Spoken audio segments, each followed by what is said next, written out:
Coahuila, que han sido los que han organizado todo este ciclo, y creo que a todos nos han animado para conversar de estos temas, que no son temas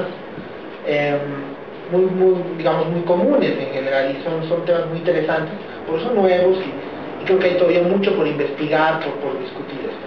Entonces, en esta oportunidad me han pedido que desarrolle una temática, ellos lo han llamado ciberactivismo y la protesta mundial.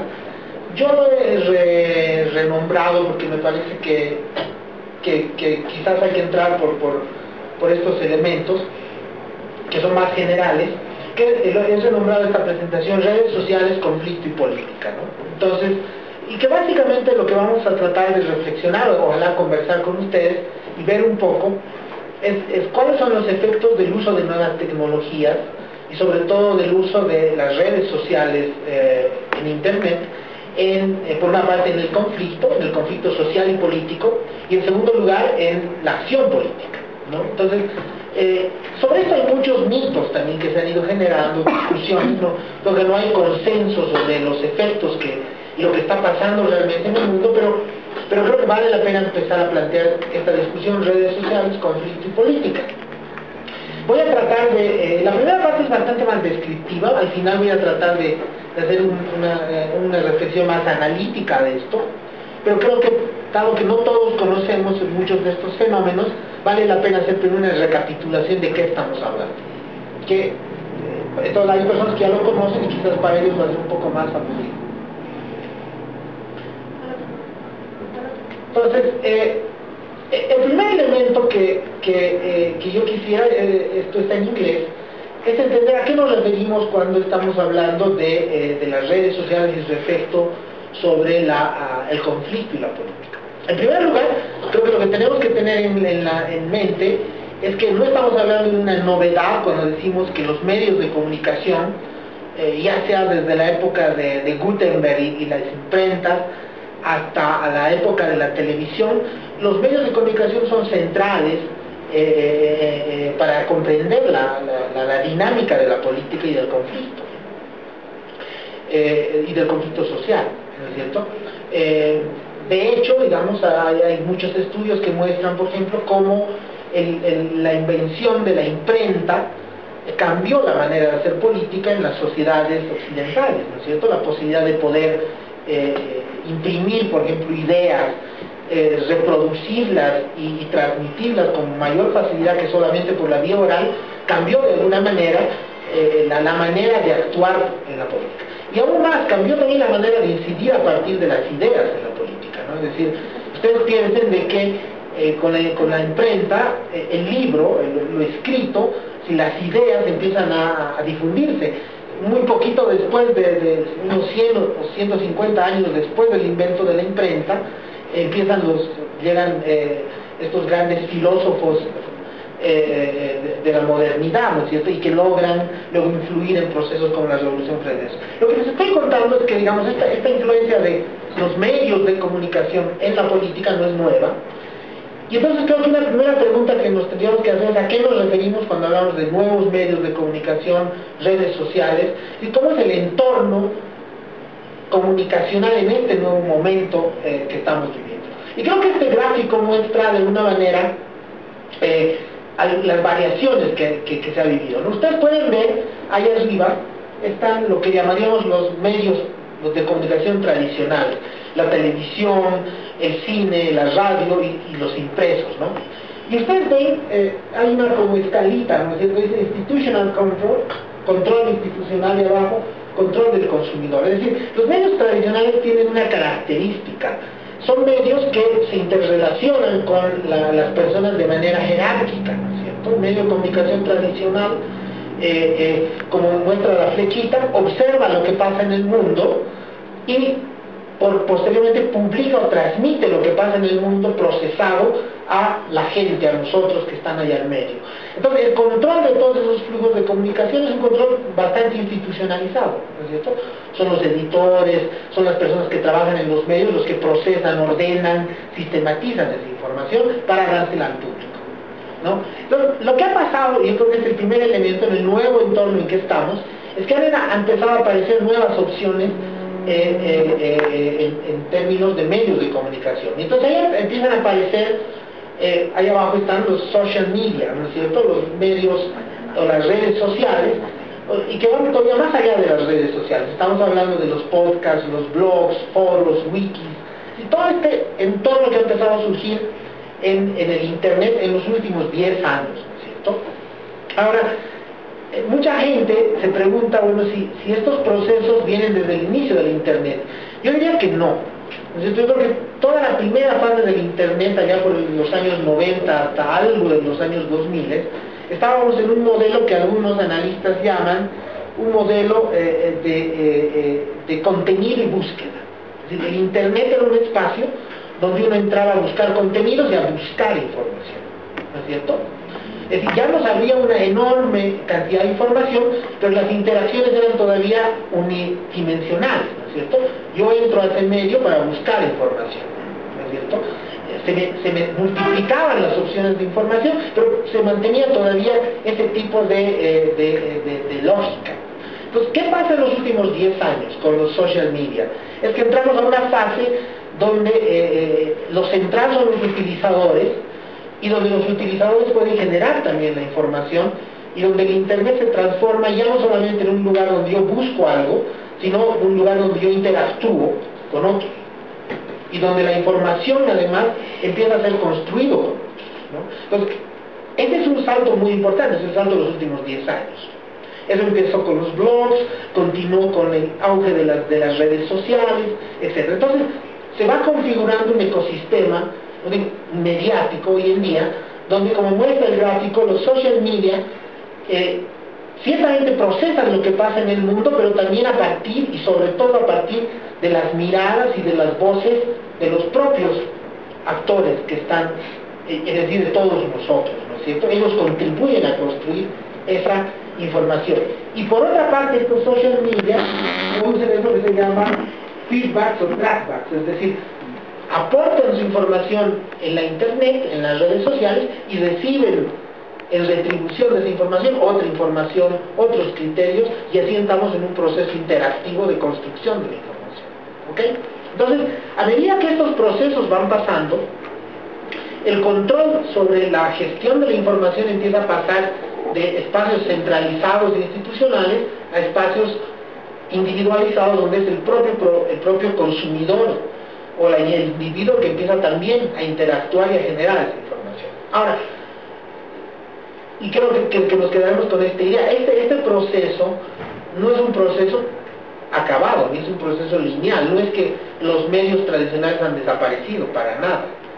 Es decir, en realidad lo que tenemos es una coexistencia de estas dos esferas, y vamos a ver que eso va a ser muy importante cuando veamos cómo los nuevos medios sociales van a actuar en la política y en el conflicto, ¿no? Es decir, y eso porque hay ciertas visiones que enfatizan mucho el rol de las redes sociales en el conflicto y en la política, como vamos a ver ahorita, pero se olvidan que además de ellos siguen existiendo toda esta otra gama de medios tradicionales con todavía mucho poder, con mucha influencia, y al final toda la clave de alguna manera de lo que estamos viviendo es cómo interactúan ambas esferas. Ese es un primer elemento importante. El segundo elemento es, yo diría, un dato, ¿no? Es decir, cómo van creciendo estos nuevos medios sociales, de qué estamos hablando. Aquí hay algunos datos globales. Estamos hablando, por ejemplo, que estos son datos a mediados del 2011, de que en el mundo hay cerca de 2.400 millones de internautas, ¿no? Gentes que entran a Internet.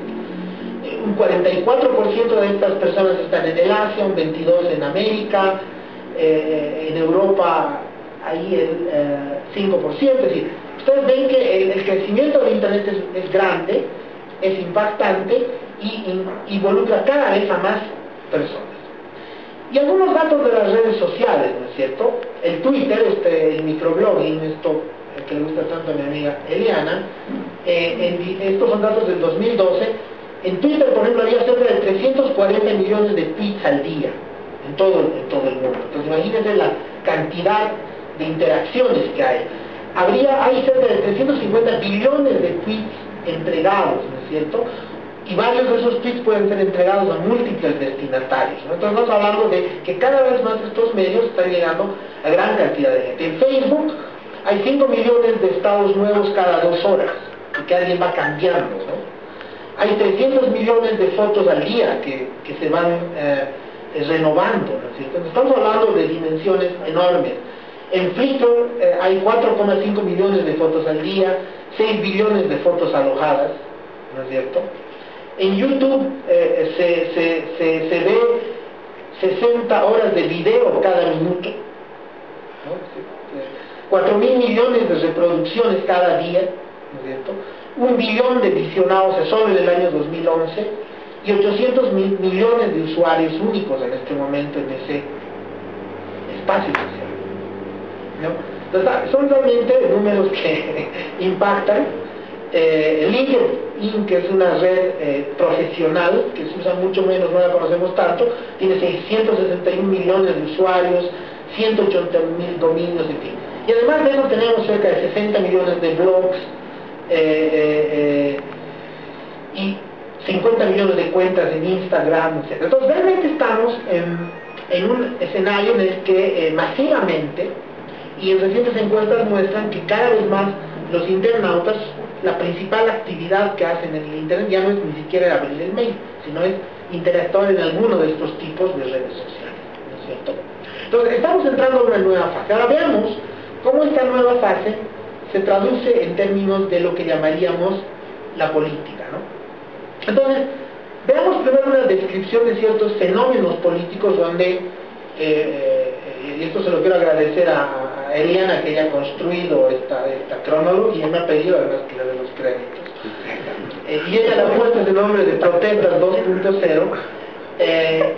Pero vamos a ver un poco cómo diferentes eventos han estado muy influenciados por el uso de este tipo de medios en los últimos años, ¿no?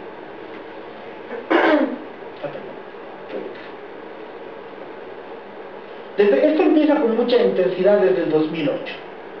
Entonces, un primer experimento, aunque bueno, yo quisiera referirme que antes del 2008 hay algunas referencias, y ahí vamos a ver que el tema no es solo redes sociales, sino las primeras referencias del uso de tecnologías asociativas para situaciones de conflicto político, conflicto social, son las experiencias de España, fue el año 2005, con el uso de SMS para convocar manifestaciones días antes de las elecciones, después del atentado en Madrid, ¿no es cierto?, que movilizó mucha gente para ir frente a las sedes del Partido Popular y expresar su protesta por la posición del gobierno de atribuir a la ETA el atentado de Madrid, ¿no es cierto?, que se produjo luego por la derrota del candidato del Partido Popular por los socialistas, ¿no? Ahí, digamos, no estamos hablando de redes sociales, estamos hablando de interacciones a partir de SMS, pero ya, digamos, ya hay una primera evidencia del uso de nuevas tecnologías para poder unirse, para poder actuar políticamente, comunicarse, coordinar acción política, ¿no? Y hay otros ejemplos de uso de celulares, por lo menos a lo largo del 2005 hasta el 2008, en Filipinas y en otros procesos políticos, ¿no? Ahora, donde esto se empieza a volver un fenómeno mucho más fuerte es en el conflicto Israel-Gaza entre enero del 2008 y febrero del 2009, ¿no es cierto?, donde ambos bandos, tanto las Fuerzas Armadas de Israel como los palestinos, tienen estrategias específicas de uso de YouTube, de Twitter, de periodismo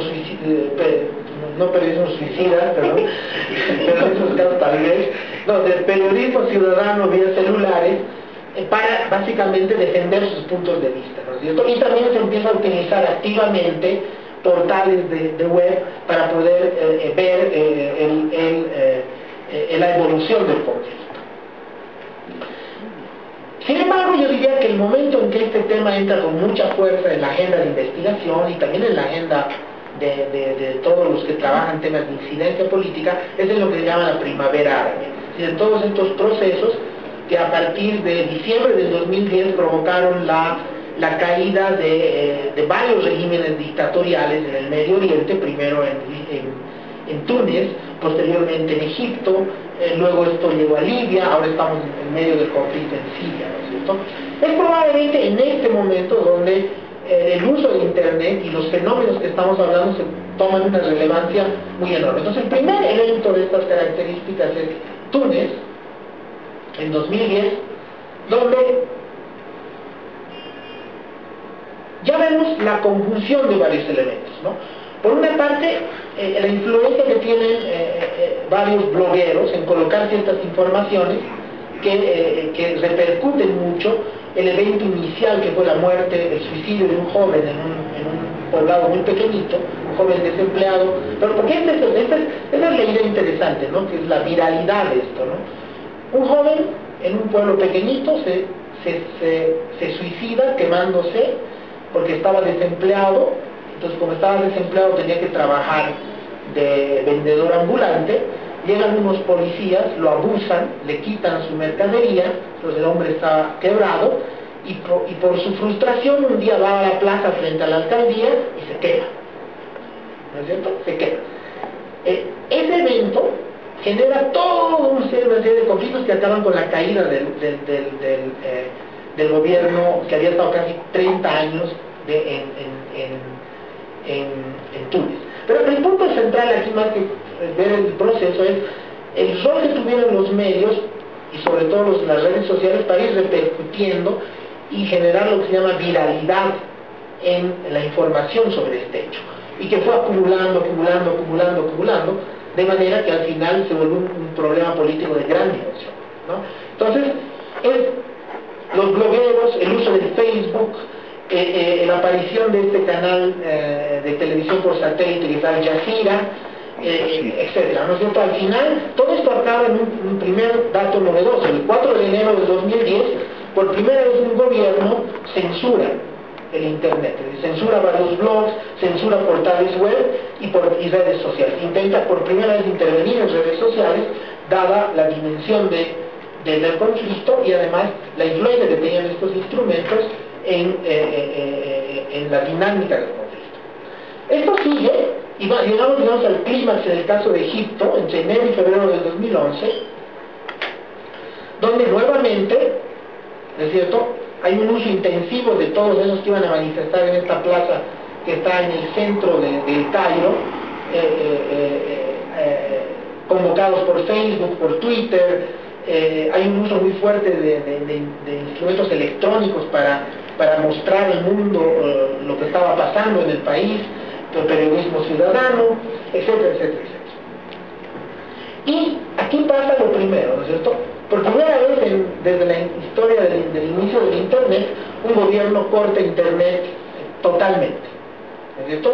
El 25 de enero, frente a la dimensión del conflicto y a la impresión del gobierno de que era por estas vías que se empezaba a generar una dinámica cada vez más grande de contestación, el gobierno bloquea totalmente el Internet y corta totalmente la conexión de Internet, ¿no es cierto? Que es la primera vez que un gobierno se anima a hacer la desconexión total. Esto no dura mucho tiempo, por supuesto, pero es, digamos, una primera evidencia de cómo los poderes empiezan a preocuparse por el uso de estos medios. Luego tenemos Libia en 2011, lo mismo, utilización de tecnologías para convocar, aunque hay que reconocer con una mucho menor fuerza, porque el conflicto empieza a tomar otros tipos de cariz. Y eso es lo que vamos a ver, si los límites de las redes sociales en este tipo de conflictos. Posteriormente, el uso se empieza a intensificar, tenemos el caso de los indignados al inicio ya de la crisis económica española y europea en el 2011, ¿no es cierto? Miles de personas se autoconvocan frente a edificios públicos para manifestar su rechazo a las medidas económicas de restricción que sus países estaban realizando, ¿no es cierto? Hay cibercampañas en este sentido, etcétera, etcétera, etcétera. Luego, tenemos ya un ejemplo nuestro, el movimiento estudiantil de Chile a lo largo del año pasado, ¿no es cierto?, donde nuevamente el Facebook, YouTube sirve para difundir información, coordinar movilizaciones. Camila Vallejo, que es la principal líder estudiantes chilenos llegan a tener 333.000 seguidores, etcétera, etcétera, etcétera, y el internet y los medios, las redes sociales se vuelven vías privilegiadas para transmitir la información de los estudiantes que protestaban por el tema. Y finalmente tenemos el caso de, bueno, están también los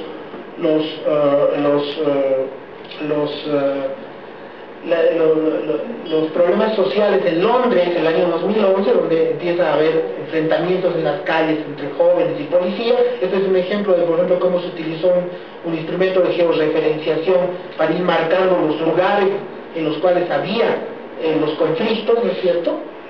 En fin.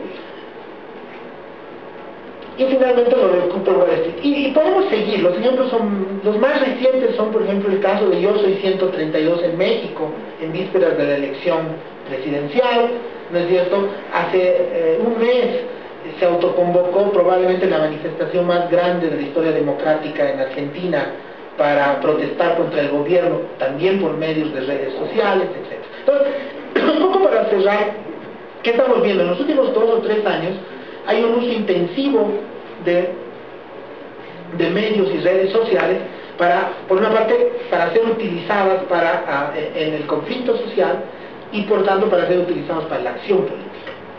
Esto ha producido también 2 tipos de reacción, digamos, en el mundo de los analistas y los teóricos, ¿no? Por una parte, yo diría un enorme entusiasmo de algunos, por ejemplo Manuel Castells, que es un sociólogo muy conocido y que ha estado trabajando esto, en algún momento se entusiasmó tanto que llamó a la revolución a las revoluciones árabes, las Twitter revoluciones, etcétera, ¿no? Pero también esto ha generado todo un debate sobre cuánto de verdad hay en toda esta parafernalia en torno a las redes sociales, al uso de la tecnología. ¿Y cuánto de verdad hay en todo esto? ¿Cuánto podemos atribuirle solo al uso de estas tecnologías, procesos políticos y sociales bastante más complejos? Y entonces ha generado todo un debate, que eso es lo que ahora yo quisiera discutir. Pero digamos, las primeras ideas fuerza hasta acá son las siguientes, ¿no es cierto? Estamos en un momento en el que está cambiando profundamente, yo lo que digamos, el ecosistema de los medios de comunicación que interactúan con cada uno de nosotros. Se están complejizando, cada vez más nosotros tenemos mayor capacidad de incidir en esos medios, pero al mismo tiempo siguen con mucha fuerza los medios tradicionales. El primer dato importante. Segundo dato importante, cada vez más estamos utilizando estos medios, o hay grupos que están utilizando estos medios para la acción política. Y en algunos casos tienen éxito. Que ese es otro segundo dato, no menor, ¿no es cierto? Una cosa es que alguien utilice un instrumento para la acción política, y otra cosa, y no les resulte, y otra cosa es que empiece a utilizar estos medios para la acción política y resulte. Entonces creo que estas son 2 novedades en este proceso. Entonces, una pregunta que nos tendríamos que hacer es ¿por qué? ¿A qué se debe? Y cómo podemos tratar de, más allá de la casuística, explicar un poco los procesos que están detrás de esto que estamos viendo. Entonces, yo voy a tratar ahora ya de entrar a algunos elementos más analíticos, ¿no es cierto? ¿Por qué se está dando esto? ¿O por qué se estaría dando desde un punto de vista? Entonces creo que hay un par de autores que han hablado de esta idea y creo que puede ser una manera bien bonita de entender la interacción entre nuevos medios, procesos sociales estructurales, redes sociales, y ver que esto no es tan fácil ni tan lineal. Que es la idea de que todos estos conflictos, y el caso de la primavera árabe y todo esto, de alguna manera podemos utilizar la figura de la bomba, ¿no es cierto?, la mecha y el ¿cómo se llama esta cosita? La granada. La chispa. Excelente, el señor me ayuda mucho. Entonces, la bomba, la mecha y la chispa, ¿no es cierto? Para que podamos producir un cambio político, ¿no? Que si vamos a pensar que es una explosión, tiene que haber esos 3 componentes. Tiene que haber una bomba, tiene que haber un barril de pólvora, tiene que haber una mecha y tiene que haber una chispa. Y vamos a ver cómo en cada uno de esos aspectos interactúan diferentes procesos. Lo primero que tenemos que probablemente entender es que la bomba, el barril de pólvora cargado, son nada más y nada menos, y tampoco hay gran novedad, que ciertas condiciones y malestares estructurales. Un primer elemento, el barril de pólvora, son ciertas condiciones y malestares estructurales en una sociedad. Entonces ahí viene la gran pregunta, ¿no es cierto? ¿Cómo estos medios y estas nuevas posibilidades interactúan con esos malestares? ¿No es cierto? Y eso me permite pasar al segundo elemento, la mecha. Entonces, el barril de pólvora son todas estas condiciones estructurales. Pero la mecha, o por lo menos un reforzador de la mecha, es esto que les he hablado, es decir, este nuevo ecosistema de medios, donde tenemos, obviamente, está en una esquinita las redes sociales, Twitter, YouTube, etc. Pero, atención, no solamente tenemos las redes sociales, tenemos lo que ahí dice el mainstream. Sigue siendo muy importante la interacción con el mainstream, con las grandes cadenas de televisión, con los medios escritos. En el caso de la revolución árabe, por ejemplo, obviamente es una revolución donde el YouTube, el Twitter, el Facebook sirvieron mucho para congregar a las personas, pero varios estudios muestran que sin Al Jazeera, sin el canal de telecable que lo veían millones de personas que tal vez nunca en su vida habían utilizado una computadora, sin eso tampoco era posible sus procesos, ¿no? Es decir, las redes sociales tienen que interactuar con medios tradicionales que llegan, atención, a las grandes mayorías. Porque, otro dato, en el caso, por ejemplo, de Egipto, según los datos, alrededor del 15% de la población era internauta. Tampoco era un grupo mayoritario. Pero entonces, ¿cómo logró ese proceso vincularse con movimientos de acción política mucho más amplios? Justamente por la interacción entre redes sociales y grandes medios de difusión tradicionales. Es decir, Al Jazeera tomaba los tweets, tomaba las notas de Facebook, recogía las fotos que se publicaban y las grabaciones que salían en YouTube, en Flickr, y las lanzaba al aire, ¿no es cierto? Y las lanzaba al aire ya no solamente para los internautas, sino para millones de espectadores de todas las clases sociales, ¿no es cierto? Y también hay nuevos medios, ¿no es cierto? Blogs, etc. Y un último elemento que está en la otra esquina y nos olvidamos también, y que hay que entenderlo, es el creciente uso de tecnologías baratas, sobre todo por los más pobres. En el caso de la primavera árabe, se habla mucho del Twitter, se habla mucho del Facebook, pero se habla menos del uso del SMS a partir de celulares. ¿No es cierto? Que básicamente tiene que ver con los jóvenes pobres que también fueron actores importantes en este proceso. ¿Sí qué quiero decir? Entonces, tenemos situaciones estructurales que están ahí, que están como contenidas. Tenemos una mecha que es algo que ha cambiado en los últimos 10 años, y ha cambiado el ecosistema, ha cambiado el entorno mediático, el entorno donde la esfera pública, donde la gente recoge información, donde la gente construye su opinión. Eso es lo que muestra este gráfico, eso es lo que ha ido cambiando, ¿no es cierto? Pero, para que haya la explosión, ni el barril de pólvora ni este nuevo sistema es necesario. Se necesita la chispa, porque puede que esto siga de mucho tiempo ahí. Y bueno, y la chispa es nuevamente algo que en lo que los medios tecnológicos tienen mucho que ver. La contingencia, el azar y la fuerza de algunos actores. Es decir, ¿quién iba a decir de que un señor que vaya, se suicida frente a un cuartel de la policía en un pueblito perdido, ni siquiera en la capital, le hace sentido a la gente, ¿no? Y es la chispa que desencadena la explosión, ¿no es cierto? Y la explosión de Túnez es la chispa que desencadena la explosión en Egipto, etcétera, etcétera, etcétera, ¿no es cierto? Y ahí no tiene nada que ver la tecnología. Es básicamente la lógica de los actores, el azar, la contingencia, ¿no es cierto? Esas vueltas que da la historia y que son al final bien determinantes en ciertos procesos revolucionarios. Entonces, quiero que nos quedemos con... Vamos a volver un poquito. Quiero que nos quedemos con esa idea, ¿no es cierto? No estamos hablando de una visión unilineal donde la tecnología es la única que explica, o el acceso a las nuevas tecnologías son las únicas que explican estos procesos de cambio político tan profundos.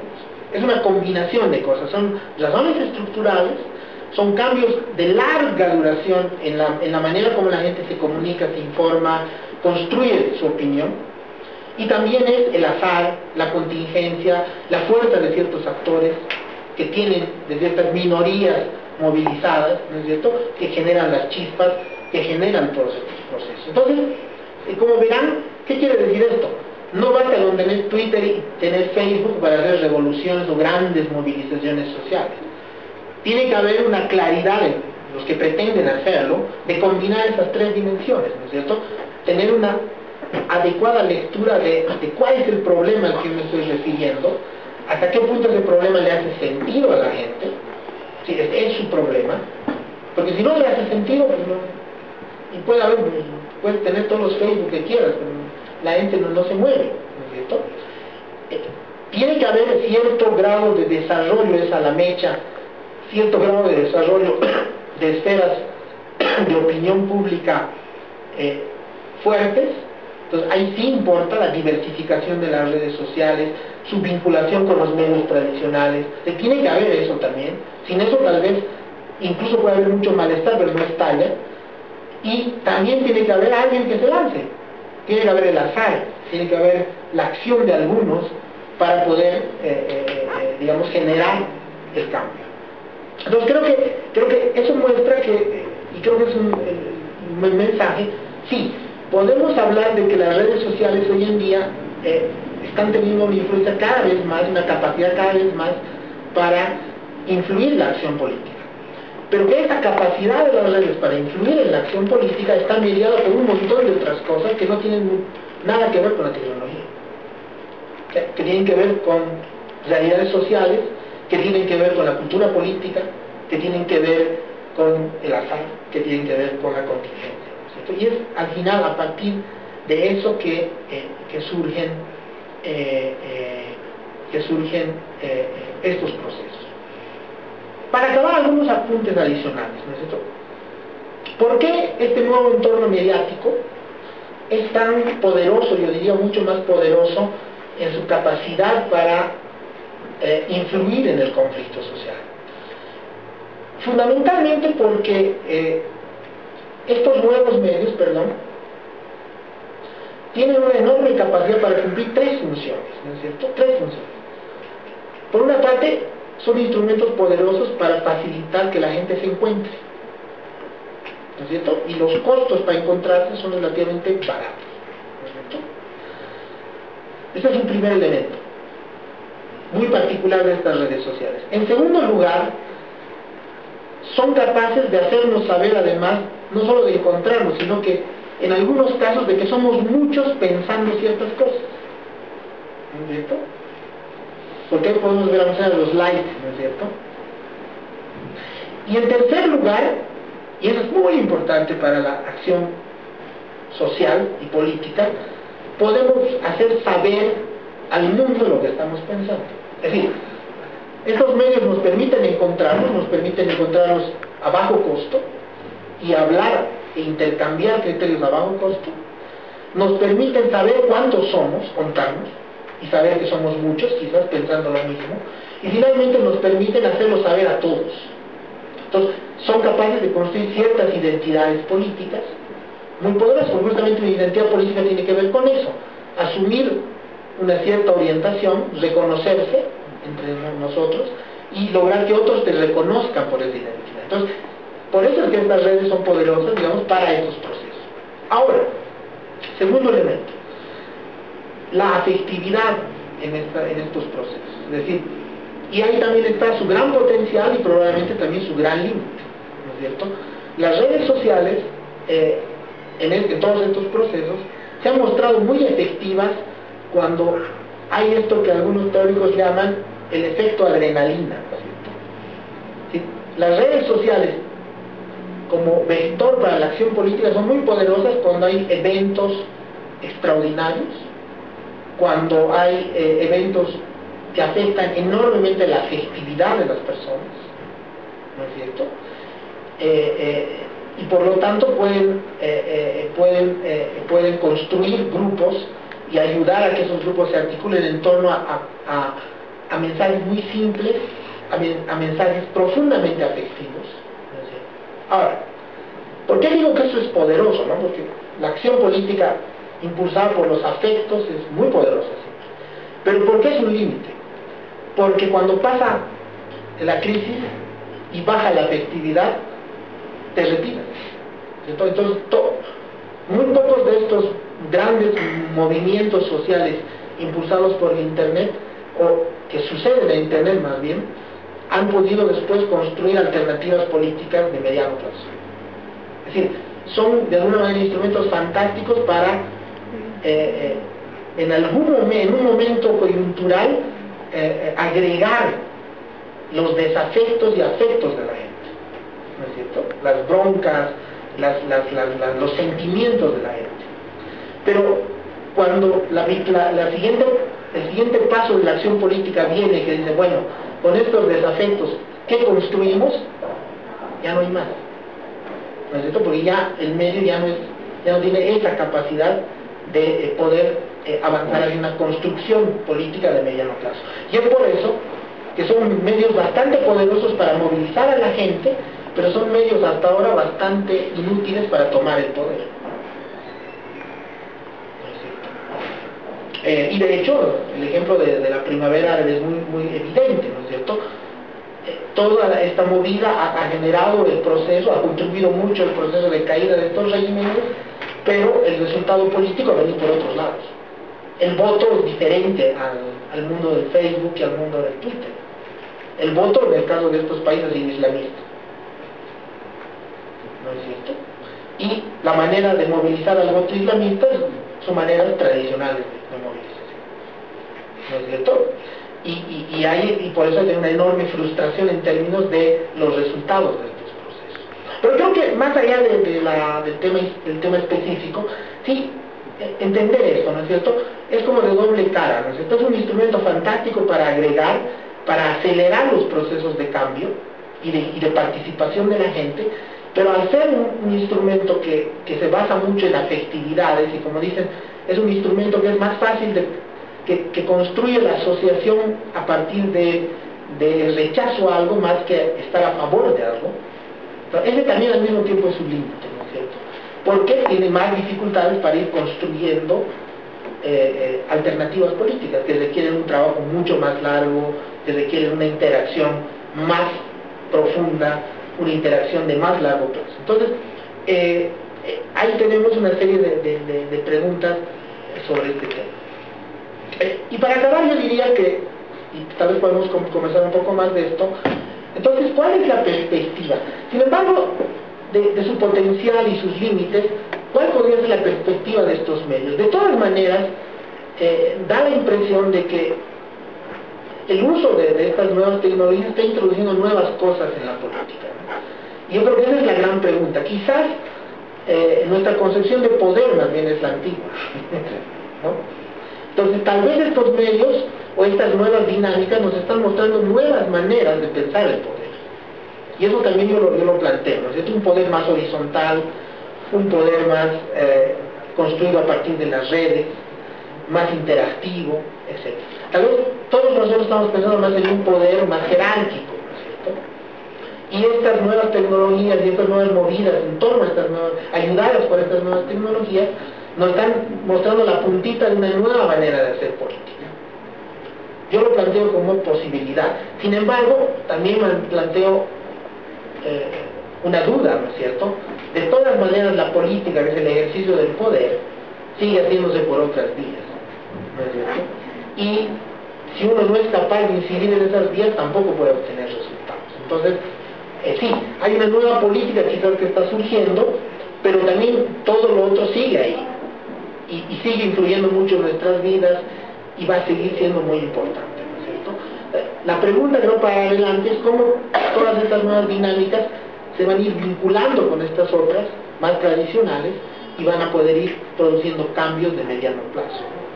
Yo diría que probablemente el gran mensaje de todo esto es la importancia de mantener espacios de participación, espacios de intercambio, porque más allá si eso al final acaban en otra manera de hacer política, por lo menos dan la posibilidad de que la gente pueda influir, aunque sea en un momento coyuntural, en las decisiones, ¿no es cierto?